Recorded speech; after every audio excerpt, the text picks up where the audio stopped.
اسلامی عقائد میں سے نا ایک بنیادی عقیدہ آخرت ہے۔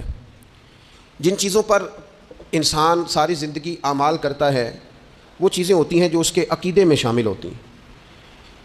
عقیدہ جس طرح کا ہوتا ہے اسی طرح کا انسان عمل کرتا ہے، جو اس کی سوچیں ہوتی ہیں، جو افکار ہوتے ہیں، اسی طرح اپنے شب و روز گزارتا ہے۔ جن لوگوں کا عقیدہ آخرت مضبوط ہوتا ہے نا کہ ہم نے اللہ کی بارگاہ میں کھڑے ہونا ہے، ہم نے اس کی بارگاہ میں جا کے اپنے اعمال کا حساب دینا ہے، عقیدہ آخرت مضبوط ہو تو لازمی طور پر اعمال سنور جاتے ہیں۔ انسان جواب دہی کے تصور کے ساتھ اپنے معاملات زندگی کو بار بار صحیح کرنے کی کوشش کرتا ہے۔ عقیدہ آخرت اسلامی عقائد میں بنیادی فکر کا عقیدہ ہے، اساس ہے عقائد۔ اگر کسی شخص کا یہ خیال ہو جائے کہ میں بس یہی زندگی ہے، کھا لو پی لو موج کرو، تو ظاہر ہے وہ فنا کا نام جب رکھ لے گا زندگی کو اور وہ دوبارہ اٹھنے کا قائل ہی نہیں ہوگا تو وہ تو کسی قانون کا پابند ہی نہیں رہے گا، وہ تو کسی چیز کی پابندی نہیں کرے گا، کسی چیز سے پرہیز نہیں کرے گا، من چاہی زندگی گزارے گا۔ عقیدہ آخرت، اللہ کی بارگاہ میں کھڑا ہونے کا تصور، یہ انسان کو سنوار دیتا ہے۔ یہ ایک ایسا مراقبہ ہے جو تزکیہ نفس کر دیتا ہے، انسان کا باطن سنور جاتا ہے، اخلاقیات میں تبدیلی آتی ہے۔ پھر کوئی کیمرہ بھی نہ لگا ہو نا، کوئی بھی نہ دیکھ رہا ہو تو بندہ پھر بھی نیک ہو جاتا ہے، کیونکہ اس کا خیال ہوتا ہے میرا رب مجھے دیکھ رہا ہے، صبح قیامت میں اپنے رب کی بارگاہ میں کھڑا کیا جاؤں گا۔ تو عقیدہ آخرت کی مضبوطی، اس تصور کا مضبوط ہونا امت مسلمہ کے لیے نہایت ہی ضروری ہے۔ آپ دیکھیے قرآن مجید فرقان حمید ہماری توجہ دلاتا ہے، اور سورۃ القیامہ کے اندر اللہ کریم نے ارشاد فرمایا ایحسب الانسان، کیا آدمی اس گھمنڈ میں ہے، کیا انسان کا یہ خیال ہے ان یترک سدی، کہ اسے آزاد چھوڑ دیا جائے گا، اس سے پوچھا نہیں جائے گا؟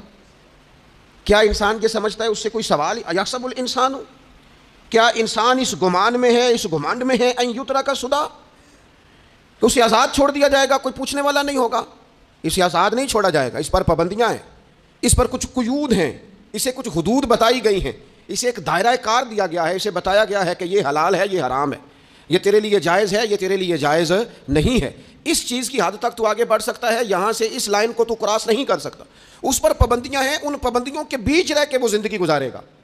اور یہ بھی یاد رکھے، یہ آیت ایک دوسرا معنی یہ دیتی ہے کہ یہ مت سمجھے کہ صبح قیامت اسے چھوڑ دیا جائے گا، اس سے پوچھا جائے گا، اس سے سوال کیا جائے گا۔ اللہ کی بارگاہ میں جب یہ کھڑا ہوگا تو اسے اپنے اعمال کا حساب دینا ہو۔ لازمی طور پر ایک عدالت صبح قیامت لگے گی، جس عدالت میں مجرم پیش ہوں گے، انہیں اپنے جرموں کا حساب دینا ہے، ظالموں کو کھڑا کیا جائے گا، ان سے ان کے ظلم کے بارے میں باز پرس ہوگی۔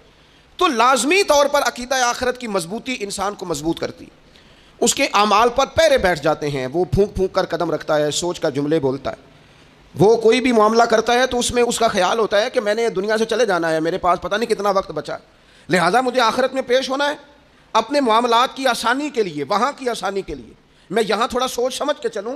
رب فرماتا ہے تجھے ایسے ہی آزاد نہیں چھوڑا جائے گا، آزاد پنچھیوں جیسی زندگی نہ گزار، صبح قیامت کے معاملات کو پیش نظر رکھ، اس پر غور کر۔ یہ تصور گھر کے باہر بھی پورا مضبوط ہونا چاہیے اور گھر کے اندر بھی پورا مضبوط ہونا چاہیے۔ انسان اپنے مالک سے ڈرے اور قیامت کے دن اس کی بارگاہ میں حاضری کا یقین رکھے، اور وہ یاد رکھے کہ یہاں جو کچھ، وہ دیکھے نا بچوں کو استاد پڑھاتا ہے، محنت کراتا ہے، اگر بچے نہیں پڑھتے تو ڈانٹتا بھی ہے، سمجھاتا بھی ہے، قائل بھی کرتا ہے، اور جب وہ آخری بات کرتا ہے تو پھر وہ پتہ کیا کہتا ہے؟ چلو ٹھیک ہے، اگر نہ پڑھو گے تو امتحان تو آنا ہی ہے نا، رزلٹ تو آنا ہے، پیپر میں بیٹھو گے نہیں آئے گا، فیل ہو جاؤ گے۔ یہ لاسٹ پر یہ بات ضرور ہوتی ہے، یہ امتحان دینے کا تصور اور امتحانی سینٹر میں جانے کا خیال طالب علم کو مجبور کرتا ہے کہ میں اسباق تیار کروں، میں بار بار اس پر غور کروں، میں کتاب کو سمجھوں، میں اس کو حل کروں چیزوں کو، تاکہ جب میں مرکز میں جاؤں پرچہ دینے کے لیے امتحانی سینٹر میں تو پھر مجھے پریشانی کوئی نہ ہو۔ بس سمجھانے کے لیے بات عرض ہے کہ یہاں لوگوں کو بتایا جاتا ہے، قائل کیا جاتا ہے، یہ حلال ہے، یہ حرام ہے، یہ تیرے لیے ٹھیک نہیں ہے، یہ تیری حدود ہیں، یہ تیرے قیود ہیں، یہ تیرا دائرہ کار ہے۔ لیکن اگر پھر بھی کوئی بندہ باز نہ آئے، پھر بھی کوئی شخص باز نہ آئے، تو پھر اس کو کہا جائے گا صبح قیامت اللہ خود حساب لے لے گا، پھر تجھے مالک اپنے سامنے کھڑا کرے گا، ثم لتسألن یومئذ عن النعیم، پھر وہ تجھ سے ایک ایک نعمت کے بارے میں سوال کر لے گا، پھر تجھے جواب دینا ہوگا۔ تو اس تصور کو اپنی زندگی میں لاگو کریں کہ ہم نے مرنا ہے، اللہ کی بارگاہ میں جان، اس تصور کو پوری طور پر طاری کریں اپنے ذہنوں میں۔ یہ جو رسمی سی بات ہے نا، پتہ نہیں کب چلے جانا ہے، جو جانے والے ہوتے ہیں ان کی کوئی تیاری بھی ہوتی ہے، جن کو پتہ ہوتا ہے نا وہ رمضان المبارک میں نا کئی دفعہ ایسا ہوتا ہے کہ ٹکٹیں نہیں مل رہی ہوتی ہیں اور عمرے کے ویزے لگ چکے ہوتے ہیں، تو ایجنٹ کہہ دیتے ہیں جانے والوں کو کہ تیاری رکھنا، کسی وقت بھی میرا فون آ جائے گا۔ تو لوگوں نے بیگ باندھ لیے ہوتے ہیں، سامان تیار کر لیا ہوتا ہے، سارے انتظامات کر کے رکھے، کیوں؟ کہ پتہ نہیں کس وقت بلاوا آ جائے گا. تو روز کہتا ہے پتہ نہیں اللہ کی جانب سے کس وقت بلاوا آ جائے گا. پھر اپنی تیاری بھی تو یار کچھ بتانا, میں بھی بتاؤں آپ بھی بتائیں. پھر ہم اپنے آپ سے یہ بھی تو سوال کریں نا کہ جہاں اچانک جانا پڑے اس کے لیے تیاری ہوتی ہے. ہماری تیاری کیا ہے اگر اچانک جانے پڑے اس کی بارگاہ میں؟ کیا تیاری؟ روز دیکھ رہے ہیں نا, کچھ لوگ روڈ پہ چڑھے تھے پہنچ نہیں سکے, ہاسپٹل گئے تھے پہنچ نہیں سکے, کچھ لوگ کسی فیلڈ میں کام کر رہے تھے ڈگری نہیں مل سکی, جا ہی نہیں سکے, وقت آ گیا. تو اگر وہ ٹائم آ جاتا ہے اس کی بارگاہ میں حاضر ہونا پڑ جاتا ہے. تیاری کیا ہے؟ نبی پاک علیہ الصلوۃ والسلام گھر کے اندر اپنے گھر والوں کی تربیت کے لیے اور تعلیم امت کے لیے ایک دعا مانگتے تھے. حضرت عائشہ صدیقہ کہتی ہیں حضور دعا مانگتے تھے, مشکات میں موجود ہے. کیا دعا تھی؟ اللہم حاسبنی حسابا یسیرا, اے اللہ ذرا حساب آسان کر کے لینا. یہ حضور تعلیم امت کے لیے دعا مانگتے, اللہ حساب ذرا آسان کر کے لیجیے, مالی کرم فرمانا. حضرت عائشہ صدیقہ رضی اللہ تعالیٰ عنہ ارشاد فرماتی ہیں میں نے عرض کیا یا رسول اللہ صلی اللہ تعالیٰ علیہ وسلم یہ آسان حساب کا کیا مطلب ہے؟ تو حضور فرمانے لگے عائشہ آسان حساب کا مطلب یہ ہے کہ رب کریم بندے کے نامہ اعمال پر نظر ڈالے گا اور پھر اللہ تبارک و تعالیٰ اس سے درگزر فرما دے گا. یہ آسان حساب ہے. پتہ مالک کو ہے اس نے کیا کیا ہے, پر کریم ہے نا. عدل کریں تے تھر تھر کمبن, اچیاں شانہ والے تے جے فضل کریں تے پھر بخشے جامن میرے جے منہ کالے. نظر کرے گا پھر معاف فرما دے گا.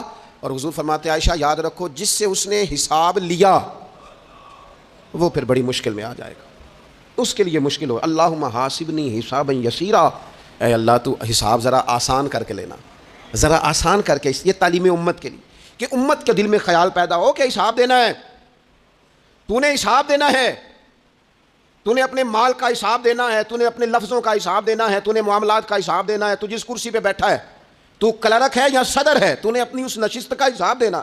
تو استاد ہے یا پیر طریقت ہے, تو مؤذن ہے یا خطیب ہے, تو جو بھی ہے تو نے حساب دینا ہے. تجھے تیرے منصب کے بارے میں پوچھا جائے گا, تجھے تیرے عہدے کے بارے میں پوچھا جائے گا, تجھے اپنی ذمہ داریوں کے بارے میں حساب دینا. اللہ کی بارگاہ میں تمہیں جا کے بتانا ہے کہ تم نے کیا اعمال کی. اس تصور کو پکا کریں اپنی. یہ تصور کتنا کو پکا ہونا چاہیے, دنیا کیا ہے اور آخرت کیا ہے.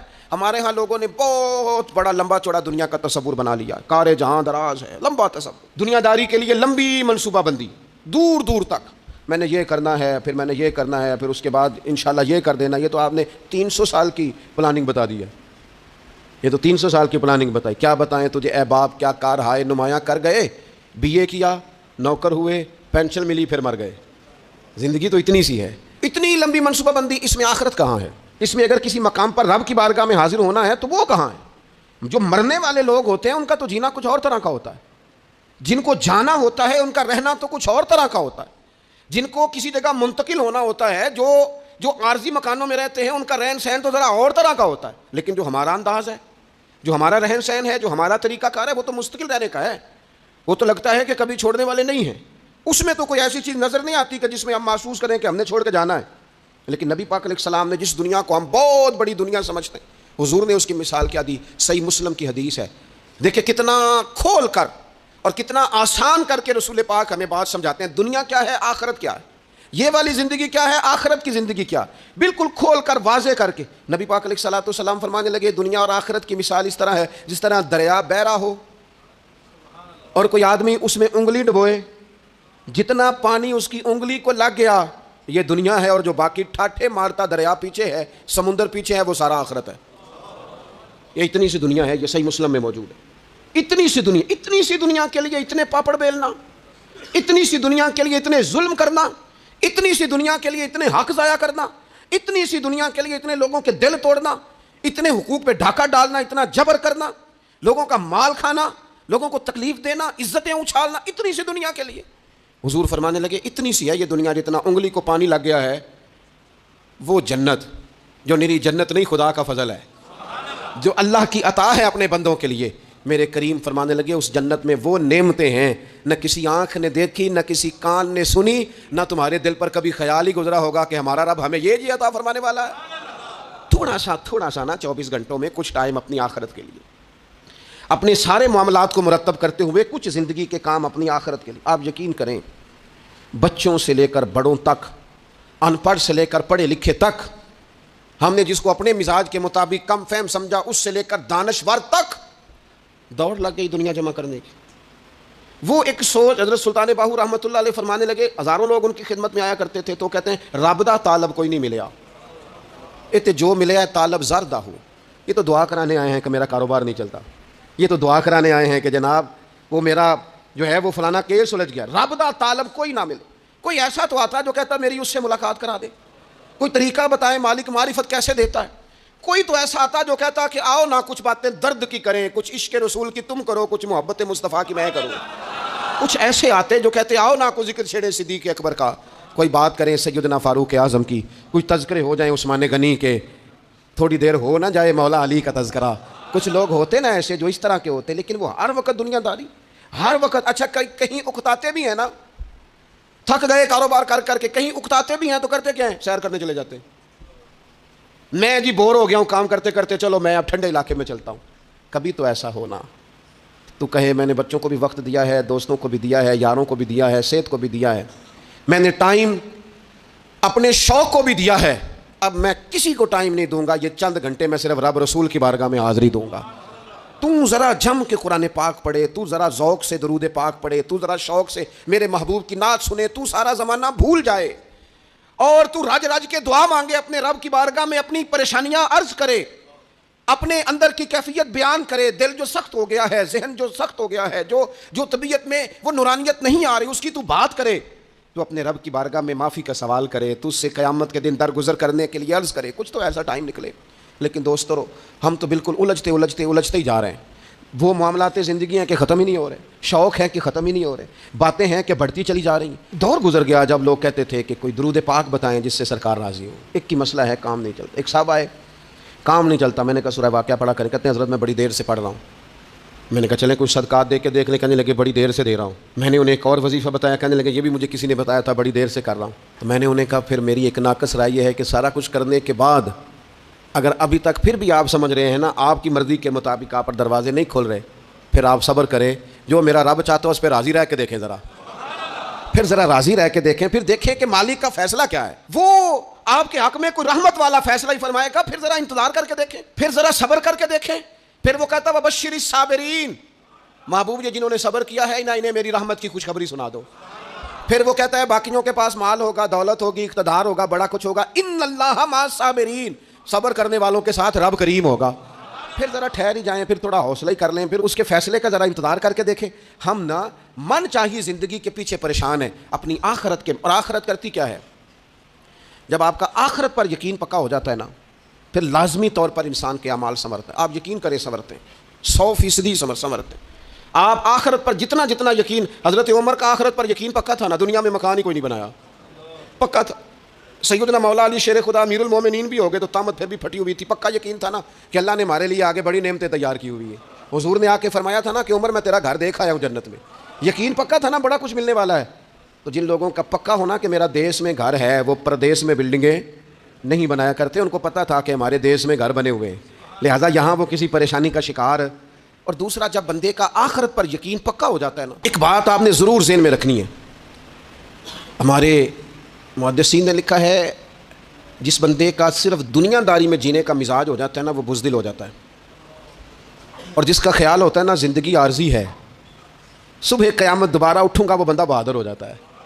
جس کا خیال ہے نا یہی کچھ ہے، کھا لو پی لو بس، یہ زندگی ختم ہو گئی تو ختم ہو گئی، مر گئے تو مر گئے، ختم ہو گئے، فنا ہو گئے، ان لوگوں کا مزاج بزدلانہ ہو جاتا ہے، جرت مند نہیں رہتے۔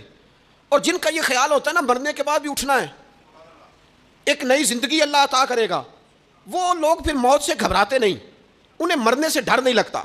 پھر موت کا لفظ کوئی بندہ سنا کے انہیں بلیک میل نہیں کر سکتا، وہ بندے طاقتور ہو جاتے ہیں، با ہمت ہو جاتے ہیں۔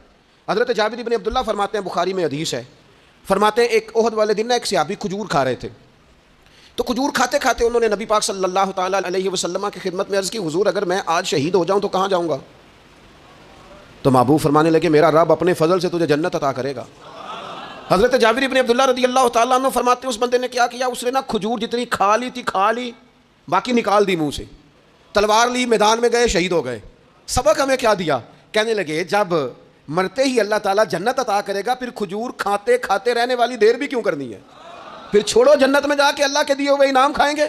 کھجور کھانے کی بھی دیر برداشت نہیں کی۔ یہ آخرت کا اجر، آخرت میں رب کی بارگاہ میں کھڑے ہونے کا تصور بندے کو طاقتور کر دیتا۔ وہ بزدل، اقبال کیا کہتے ہیں، اقبال کہتے ہیں موت کو سمجھے ہیں غافل اختتام زندگی، یہ ہے شام زندگی، پھر صبح دوام زندگی. اور حضرت بلے شاہ بھی بول پڑے، وہ کہنے لگے عرش فرشتے بانگا ملیاں مکے پہ گیا شور، بلے شاہ ایسا نہیں مرنا، یہ تے مر گیا ہی کوئی ہور، یہ تو کسی. اور پھر ایک اور درویش بولے، وہ کہنے لگے وارث شاہ او کدو مر دے، وارث شاہ او کدو مر دے جنہ کیتیاں نیک کمائیاں نے.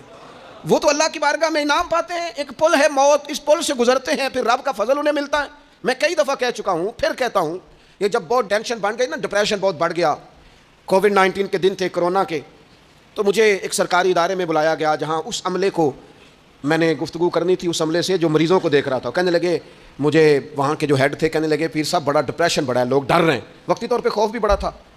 تو میں نے ایک صاحب سے وہاں کہا کہ اتنا خوف کس بات کا؟ کہنے لگے جی مجھے تو زیادہ ہجوم آ جائے تو میرا سانس نہیں نکلتا، تو قبر میں تو کھڑکی کوئی نہیں، تو تصور سوچ سوچ کے میں ڈرتا ہوں. تو میں نے کہا ڈاکٹر صاحب، ماں کے پیٹ میں جو رب آکسیجن دیتا ہے وہ قبر میں بھی دے گا. تو انہوں نے آپ کی طرح سبحان اللہ نہیں کی، کیونکہ وہ ڈاکٹر صاحب تھے نا. سیانے بندے کو سمجھانا بھی کافی سیانے بندے کا کام ہے، وہ زیادہ سیانے تھے. لیکن نا سوتے کو جگانا تو کام ہے، اور اگر جاگتے کو جگانا پڑ جائے تو بہت مشکل کام ہوتا ہے. وہ ڈاکٹر صاحب تھے. وہ کہنے لگے جی حضرت صاحب، وہ تو ماں سانس لیتی ہے تو وہ بچے کو جاتا ہے، وہ آکسیجن ماں کے سانس کی بنیاد پہ ملتی ہے، تو قبر میں وہ کیسے ہوگا؟ میں نے کہا چلیں ٹھیک ہے ڈاکٹر صاحب، آپ کی یہ دلیل بھی مان لیتے ہیں. وہ جو انڈے سے بچہ نکلتا ہے، وہ چاروں جانب کوئی سوراخ ہوتا ہے؟ ڈاکٹر صاحب نے قلم چھوڑ دیا، رکھ دیا. میں نے کہا چلو یہ بھی بتاؤ زندہ ہی نکلتا ہے؟ کہنے لگے بالکل. تو میں نے کہا سونا بھی نکلتا ہے؟ کہنے لگے بڑا ہی پیارا ہوتا ہے. میں نے کہا انشاءاللہ جب ہم قبروں سے نکلیں گے، مصطفیٰ کا صدقہ، یوم نحشر المتقین الی الرحمن وفدا، رب کہتا ہے تم جب نکلو گے نا قبروں سے، متقی مومن جب نکلیں گے تو رب کی بارگاہ میں مہمان بنا کر پیش کیے جائیں گے. اے رب دے پرونے ہون گے قیامت میں، وہ مہمان بنا کر پیش کیے جائیں گے اللہ کی بارگاہ، مہمان بنا کر. دوستو، قبر صرف دوزخ کا گڑھا نہیں ہے، دوزخ کا گڑھا بھی، لیکن اس کے لیے جس نے دنیا میں رہ کے صرف دنیا اکٹھی کی، آخرت کے لیے جمع کچھ نہیں کیا، اور جس نے یہاں رہ کے وہاں کے لیے کوشش کی، صبح سے شام تک ڈرا کہیں میرا رب ناراض نہ ہو جائے، کہیں حضور کی بتائی ہوئی حدیں معاذ اللہ مجھ سے کراس نہ ہو جائے. جس نے محتاج زندگی گزاری، اس کی قبر گڑھا نہیں، کھڈا نہیں، بلکہ حضور فرماتے ہیں روضۃ من ریاض الجنہ، اس کی قبر تو باغ ہے، باغ. ایک منٹ کے لیے صرف سوچنا، بندہ فوت اور سیدھا اسے باغ میں چھوڑا ہے کوئی، باغ ہے قبر، باغ. اور باغ بھی معمولی نہیں، معمولی کیاری نہیں، روضۃ من ریاض الجنہ، جنت کے باغوں میں سے باغ. اور باغ اتنا سونا ہے جس میں آنکھ کھلے گی تو پہلی زیارت ہی مدینے والے رسول کی نصیب ہوگی.